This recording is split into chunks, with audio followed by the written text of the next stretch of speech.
صوت الحياة كانوا عاملين الإعلانات بتاعته في التلفزيون. جوزي أخد لي كانوا وقتها لسه مخطوبين، أخدني على أساس إن أنا أقدم لنفسي وهو يقدم لنفسه. حصلت ظروف، فضل ورايا هو لحد ما أنا اللي قدمت وهو ما قدمش. أنا نجحت الاختبارات وعديت حاجات كتير، وكان متوقع عليا في صوت الحياة إن أنا هوصل لمراحل متقدمة جدا. حصلت مشاكل هناك وقتها بيني وبين مش لجنة التحكيم، بس أنا شوية حقانية وما بعرفش إن أنا أشوف حاجة غلط وأسكت، ده كان سبب من ضمن أسباب سقوطي في الحفرة. ولما وقعت في الحفرة وقعت واقفة علشان محدش يجي يوقعني يصورني كده وأنا واقعة بقى في الأرض والكلام ده. وقتها بعدها طبعا ظهري فضل وجعني 3 شهور عشان الوقعة دي. خرجت منه شبه محطمة نفسيا. كان يمكن اللي ساندني شوية إن أنا كسبت منه جمهور، إن خسارتي جات لصالحي.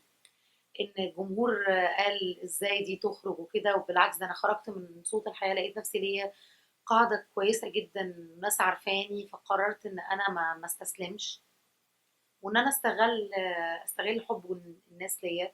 والشهرة اللي أنا عملتها من خلال أرب ايدل هي للأسف كانت على المستوى المحلي، لأنه كان برنامج للمطربين المصريين فقط.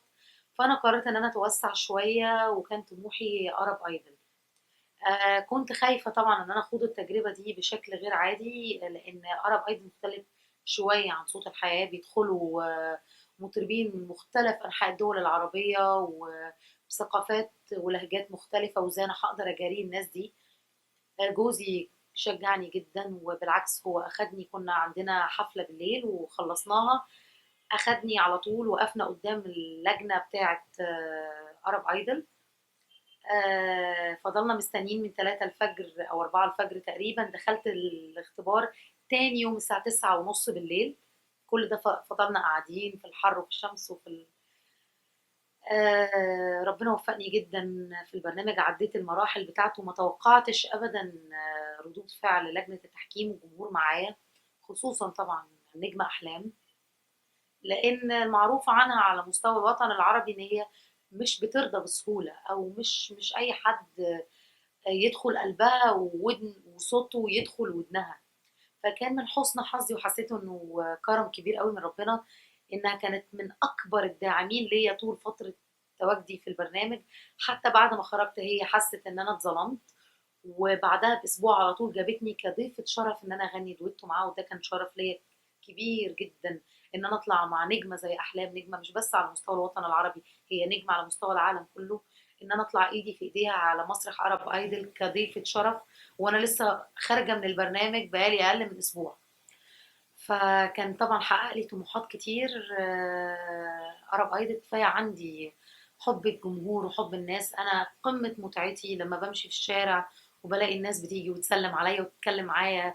ولما رجعت في المطار ولقيت الناس بتسلم عليا وبيقولوا لي انتي بكتينا، وحبناكي وقلوبنا اتفتحت لك، ده عندي قمه المتعه. عشان كده انا بتعامل بطبيعتي جدا، بنزل وبمشي في وسط الناس في الشارع وباكل من على عربية الفول، وبتعامل بمنتهى الطبيعية، لأن لما بمجرد ما بلاقي الناس حواليا أنا بحس بمتعة.